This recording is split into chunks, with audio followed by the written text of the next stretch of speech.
जब किसी तरह न रहा गया तो उसने जबरा को धीरे से उठाया और उसके सिर को थपथपाकर उसे अपनी गोद में सुला लिया। नेक्स्ट पेज है वो पलटिए। जब किसी तरह रहा न गया, यानी कि अब बेचारे से सोया नहीं जा रहा है, इधर भी नहीं सोया जा रहा है, इधर भी सोया नहीं जा रहा है, सर्व सीधा भी नहीं सोया जा रहा है, तो उसने क्या किया, जबड़ा है वो जो कुत्ता है उसको धीरे से उठाया और उसके सिर को थपथपा करके उसे अपनी गोद में सुला लिया। यानी कि जब दो व्यक्ति या एक व्यक्ति या किसी जानवर के पास में हम बैठते हैं तो दो जिस्मों की गर्मी है वो एक हो जाती है, तो क्या होती है, सर्दी कम लगती है। गर्मी में हम एक व्यक्ति के पास में अगर दूसरा व्यक्ति आकर के सो जाता है तो कितनी गर्मी लगती है। तो यही है, सर्दी में हम एक की जगह दो भी तीन भी सो गए ना तो भी हमें सर्दी कम लगेगी। क्यों कम लगेगी? क्योंकि सर्दी के अंदर जिस्मों की गर्मी है वो उसको और गर्माहट देती है। तो यहाँ हल्कू और जबरा जो दोनों हैं वो एक जगह मिल गए तो उनके जिस्मों की गर्मी है वो क्या होगी, जिस्म मानी शरीर की गर्मी है वो आपस में एक दूसरे के अंदर समाहित हो गई। कुत्ते की देह से न जाने कैसी दुर्गंध आ रही थी, पर वह उसे अपनी गोद से चिपटाए हुए ऐसे सुख का अनुभव कर रहा था जो इधर महीनों से उसे न मिला था। जबरा शायद समझ रहा था कि स्वर्ग यही है, और हल्कू की पवित्र आत्मा में तो उसे उस कुत्ते के प्रति घृणा की गंध तक नहीं थी। वह अपने किसी अभिन्न मित्र या भाई को भी वह इतनी तत्परता से गले लगाता। दशा इस अनोखी मैत्री ने जैसे उसकी आत्मा के शब्द द्वार खोल दिए थे। उसका एक एक अणु प्रकाश के चमक रहा था। तो प्यारे बच्चों देखिए, इसमें बात ये बताई जा रही है कि जो कुत्ता था वो उसकी गोद में आके बैठ गया, तो उन दोनों की जो आत्मा थी वो एक आत्मा से दूसरी आत्मा का मिलन हुआ, और उस आत्मीय जो बंधन, यानी कि शरीर का बंधन नहीं है, यहाँ पर आत्मा का बंधन हो गया है, और इस वजह से उन दोनों के अंदर एक सत्यता की जो पुंज के रूप में, एक प्रकाश के रूप में है ना वो निकल रहा है। कहने का मतलब यही है कि सर्दी के अंदर जब दोनों जो शरीर जो आपस में मिले तो उनके अंदर एक गर्माहट पैदा हुई, और इस वजह से एक दूसरे के भीतर जो गंध आ रही थी वो क्या हो गई, समाप्त हो गई। सहसा जबरा ने किसी आहट, जानवर की आहट पाई। सहसा का मतलब होता है अचानक, और आहट का मतलब होता है आवाज, यानी कि पैरों की जो आवाज उसने जैसे ही सुनी तो वो जल्दी से वहां से खड़ा हुआ। इस विशेष आत्मीयता ने उसमें एक नई स्फूर्ति पैदा कर दी थी, यानी कि दोनों के अंदर एक विशेष आत्मा का लगाव हो गया था।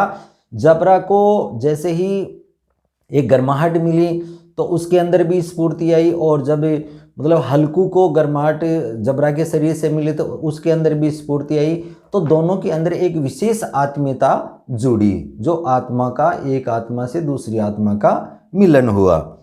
तो हवा के झोंकों को तुच्छ समझती थी, यानी कि जो हवा के झोंके आ रहे थे, सर्द हवा के, उनको वो जो आत्मीयता की जो गर्माहट पैदा हुई वो क्या हो गई, एक दूसरे को हवा के झोंकों को तुच्छ समझ रही थी, नथिंग समझ रही थी। कहने का मतलब यही है कि दोनों की शरीर की गर्मी की वजह से हवा के झोंके हैं वो उनको नहीं लग रहे थे। वह झपट कर उठा और छतरी के बाहर आकर भौंकने लगा। हल्कू ने उसे कई बार पुचकार करके बुलाया पर वह उसके पास नहीं आया। खेत में चारों ओर दौड़ कर भौंकता रहा। एक क्षण के लिए भी आता तो तुरंत ही फिर दौड़ पड़ता। कर्तव्य उसके हृदय में अरमान की भांति उछल रहा था। कर्तव्य, ड्यूटी,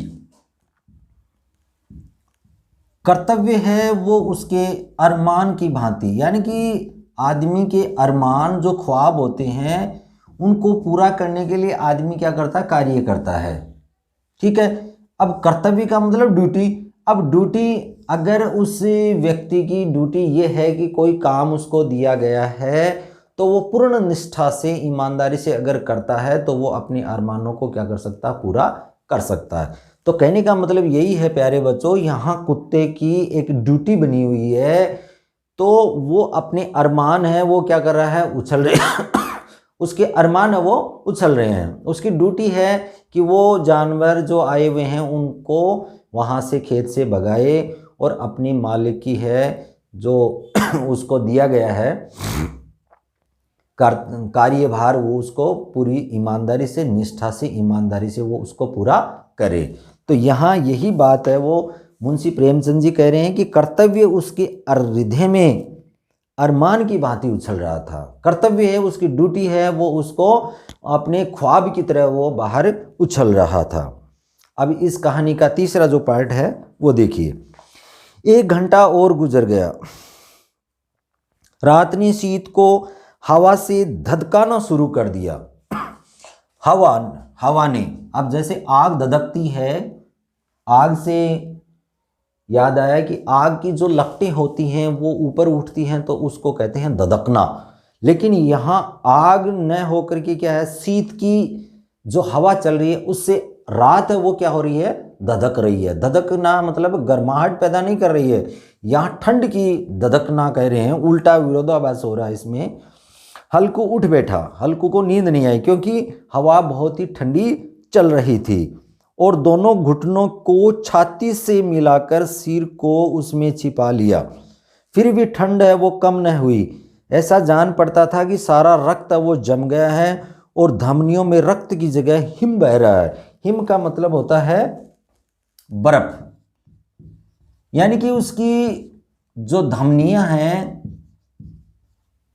धमनियां यानी कि जो हमारी शरीर के अंदर जो वेन होती हैं उनकी बात कर रहे हैं, जिसके अंदर ब्लड है वो चलता रहता है, उनकी बात कर रहे हैं कि धमनियों के अंदर है वो रक्त की जगह क्या बह रहा था, बर्फ बह रहा, जिसके कारण उसको बहुत ही ज़्यादा क्या लग रही थी, ठंड लग रही थी। उसने झुक करके जैसे यूं ऊपर करके आकाश की ओर देखा कि अभी कितनी रात बाकी है। सप्तऋषि, सप्तऋषि का मतलब होता है 7 ऋषि।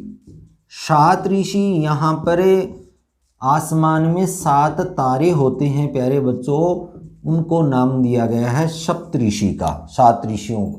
तो उसने उसको देखा, अभी आकाश में आधे भी नहीं चढ़े, ऊपर आ जाएंगे तब कहीं सवेरा होगा, अभी पहर भर से ऊपर रात है। कहने का मतलब अभी सवेरे होने में बहुत समय बाकी है। हल्कू के खेत से कुछ दूर आमों का बाग था। अब दूसरी बात करें हैं कि आम के बाग की बात करेंगे वो, तो कुछ दूरी पर एक आम का बाग था। पतझड़ शुरू हो गया था, बाग में पत्तियों का ढेर लगा हुआ था। हल्कू ने सोचा चलकर पत्तियां बटोरूं और उन्हें जलाकर खूब तापूं।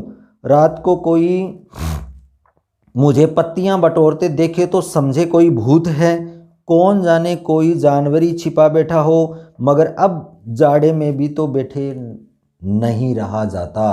कहने का मतलब ये है प्यारे बच्चों कि वो ये सोच रहा है मन ही मन के अंदर कि अगर मैं वहाँ पत्तियों को बटोरने लग जाऊँ तो लोग मुझे भूत समझ सकते हैं, ठीक है, कोई मुझे यानी दूसरी और कुछ भी समझ सकता है, या फिर कोई पत्तियों के अंदर है ना कोई जानवर भी बेचारा छिपा बैठा हो सकता है। तो कहने का मतलब वो मन ही मन में विचार कर रहा, लेकिन वो ये भी सोच रहा है कि मैं इस जाड़े के अंदर है ना आराम से बैठ भी नहीं सकता। तो उसके पास उसने क्या किया, उसके पास ही अरहर के खेत में जाकर कई पौधे उखाड़े। अरहर एक दाल होती है, अरहर, अरहर की जो दाल है वो खेत में लगी हुई थी, तो उसने पौधे उखाड़े और उसने एक झाड़ू बनाकर हाथ में सुलगता हुआ उपला है वो, उपला यानी कि कंडा होता है, उपला यानी कि जो गोबर का कंडा होता है उसकी बात कर रहे हैं, बगीचे की तरफ चला। जबरा ने उसे आते देखा तो पास आया और दुम हिलाने लगा, यानी कि पूंछ हिलाने लग गया। हल्कू ने कहा अब तो नहीं रहा जाता जबरू, चलो बगीचे में पत्तियां बटोर कर तापें, अभी तो रात बहुत है। जबरा ने कूं कूं करके सहमति प्रकट की और आगे आगे बगीचे की ओर चला। बगीचे में गुप अंधेरा हुआ छाया हुआ था, यानी कि बिल्कुल चारों तरफ क्या था, अंधेरा ही अंधेरा था।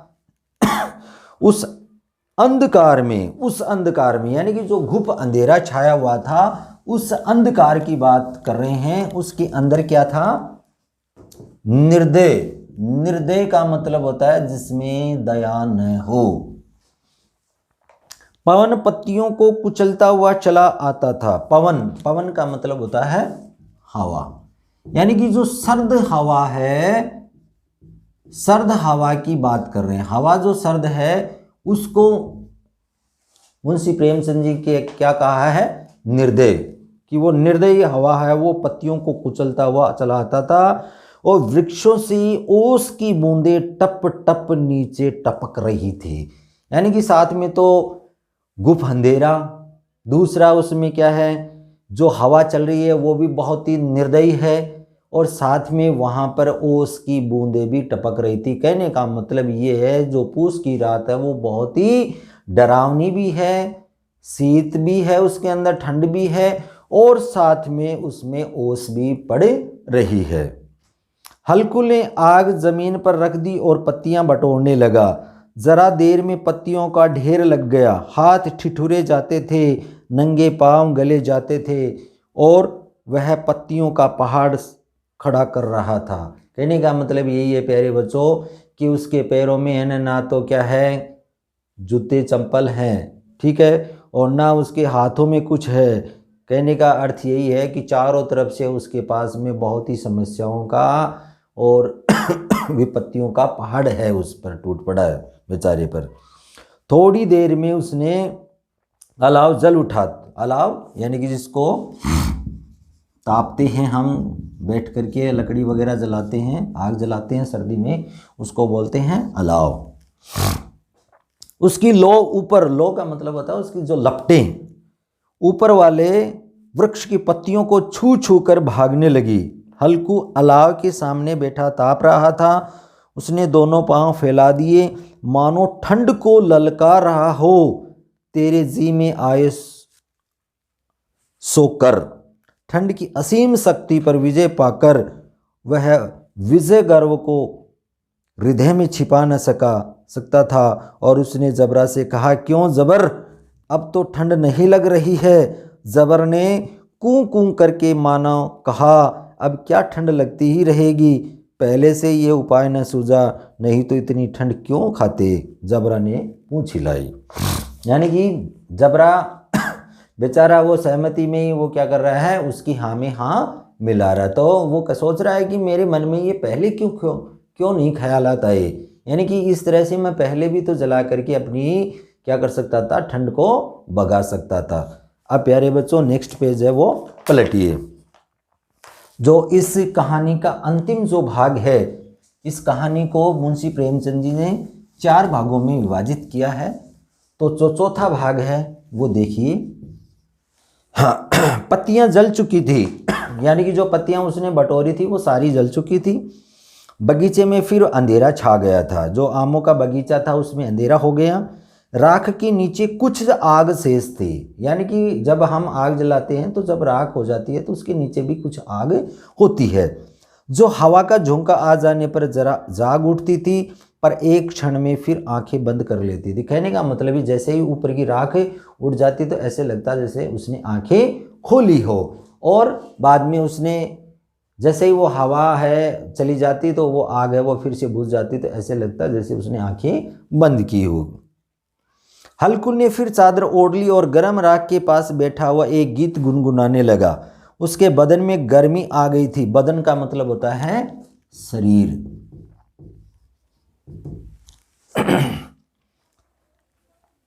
पर ज्यों-ज्यों शीत बढ़ता जाता था उसे आलस से दबाए लेता था। आलस से आग जाता था, यानी कि जैसे जैसे उसके सर्दी बढ़ रही थी वैसे वैसे वो ढीला पड़ता जा रहा था। उसके अंदर जो एक स्फूर्ति आई थी गर्मी के कारण, वो क्या होती जा रही थी, धीमी पड़ती जा रही थी। जबरा जोर से भौंककर खेत की ओर भागा। हल्कू को ऐसा मालूम हुआ कि जानवरों का एक झुंड उसके खेत में घुस आया है। शायद नील गायों का झुंड था। उसने कूदने और दौड़ने की आवाज़ें साफ कान में आ रही थी उसके। फिर ऐसा लगा कि जैसे खेत में चर रही हैं।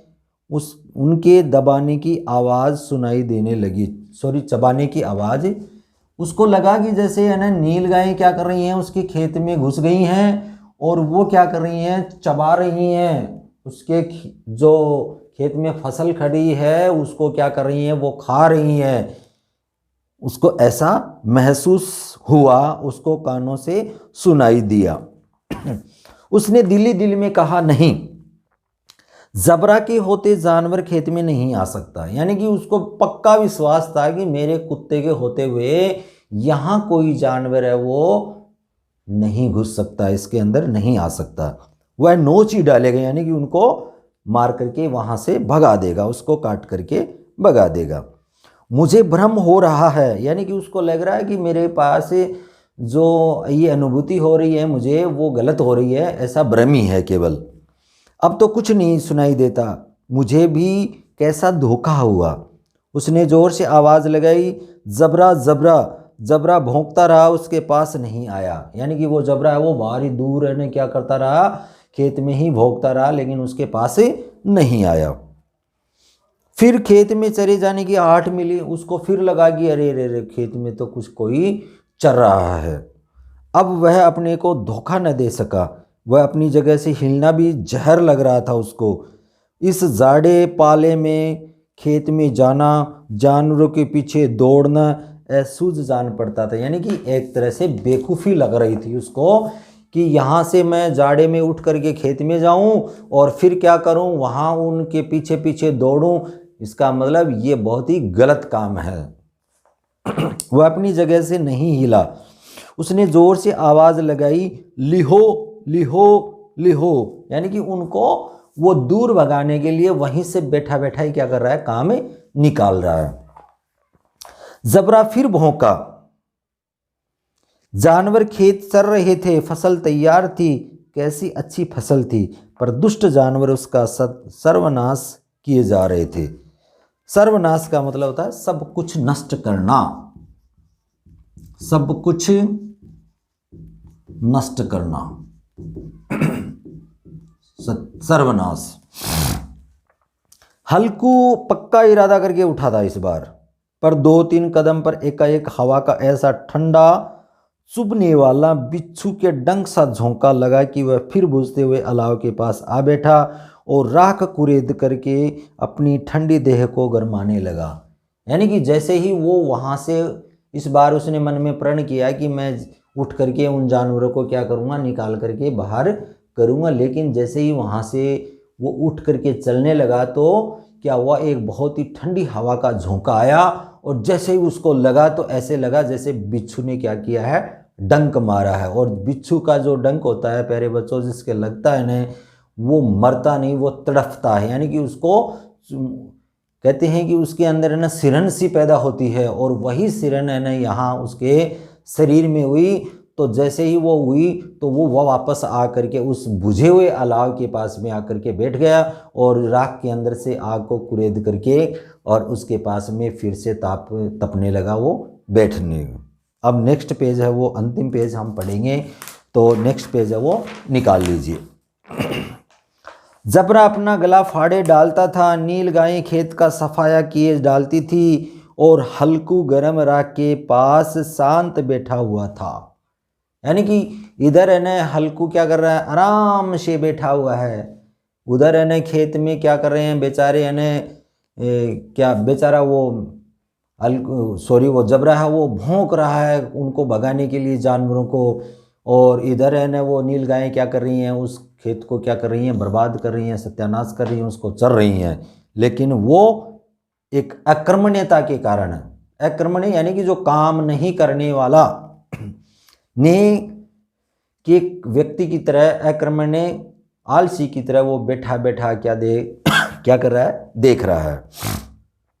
रस्सियों की भांति उसे अकर्मण्यता ने रस्सियों की भांति उसे चारों ओर से जकड़ रखा था। उसी राख के पास गर्म जमीन पर वह चादर ओढ़कर सो गया। कितना मतलब वो व्यक्ति आलस्य में आ गया है, जो पूरी मतलब है ना अपनी फसल को अच्छे से, जिसने इतने दिनों है ना इतना दुख कष्ट सहन करके भी उसने क्या किया, इस पाला पोसा इतनी बड़ी की, और आज जो एकदम फसल तैयार हो गई उसको वो क्या कर रहा है, बर्बाद होते देख रहा है। ऐसा आलस्यपन उसमें आ गया था और वो चादर ओढ़ करके सो गया। सवेरे जब उसकी आँख खुली तब चारों ओर धूप फैल गई थी और मुन्नी कह रही थी, क्या अब सोते ही रहोगे? क्या आप सोते ही रहेंगे? जब मुन्नी सुबह उठ करके खेत में आई तो उसने देखा कि चारों तरफ है वो हमारा जो खेत, एक इतनी फसल अच्छी लहला रही थी वो एकदम बिल्कुल बर्बाद हो चुकी है और ये बेचारा ने यहाँ सोया हुआ है। तुम यहाँ आकर रम गए और उधर सारा खेत है वो चौपट हो गया। हल्कू ने उठ करके कहा, क्या तू खेत से होकर आ रही है? मुन्नी बोली, हाँ, सारे खेत का सत्यानाश हो गया। सत्यानाश यानी कि सब कुछ बर्बाद हो गया। भला ऐसा भी कोई सोता है? यहाँ मेड़ैया डालने से क्या लाभ हुआ? मेड़ैया का मतलब होता है झोंपड़ी, जो खेत के अंदर झोंपड़ी बना करके कहते हैं, उसकी बात कर रही है मुन्नी कि यहाँ झोंपड़ी बना करके उसमें रहने का फ़ायदा क्या मिला, जब हम यहाँ रह रहे हैं और उसके बावजूद भी फसल है वो क्या हो गई, बर्बाद हो गई, जानवर खा गए और तुम यहाँ आराम से सोए हुए। तो इस झोंपड़ी बना करके इसमें रहने का कोई फ़ायदा नहीं है।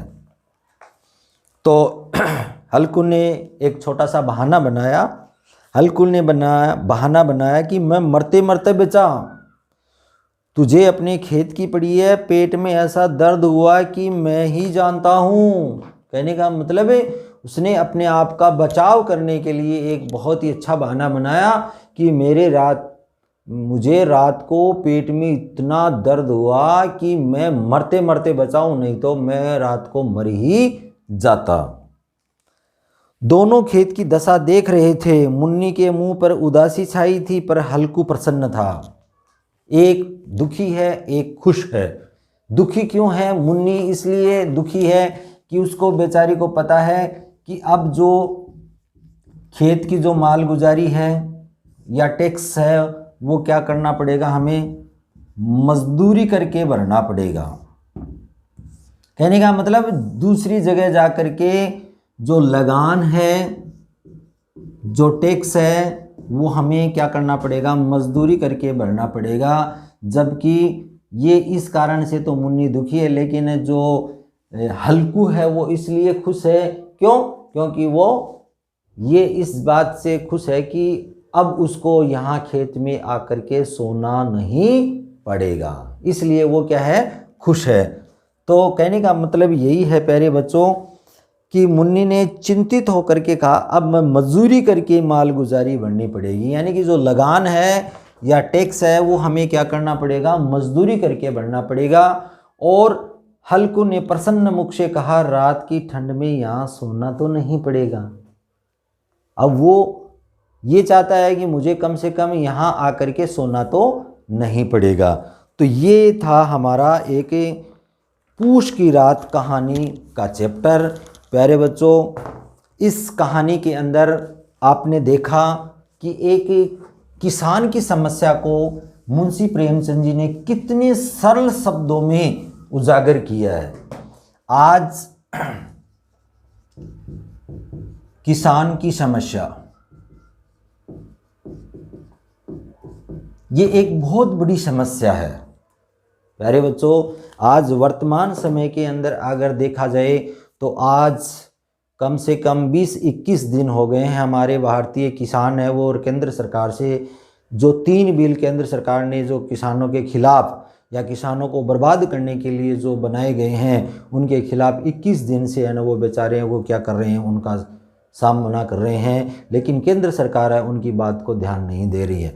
मैं बिल्कुल ये साफ शब्दों में कहना चाहता हूँ प्यारे बच्चों कि जो केंद्र सरकार है वो उनकी बात को माने और जो पूंजीपतियों के लिए उन्होंने जो एक मतलब बनाया है ये बिल, उसके अंदर जो बात बताई गई हैं वो उसका मैं खिलाफत करता हूँ उसकी, और किसानों की बात को मैं समर्थन करता हूँ। क्योंकि किसान एक बहुत ही ऐसा व्यक्ति है जिसके अंदर ना तो कोई हिंदू आता है, ना कोई मुसलमान आता है, ना कोई सिख आता है, ना कोई ईसाई आता है, सभी एक ही किसान है। उनका मज़हब एक है किसानी, यानी कि वो अपनी मिट्टी के अंदर ज़मीन में जो बीज बो करके इतनी मेहनत से वो जब है ना अपनी फसल उगाता है तो उसको जब वाजिब दाम नहीं मिलते हैं तो वो क्या करेगा।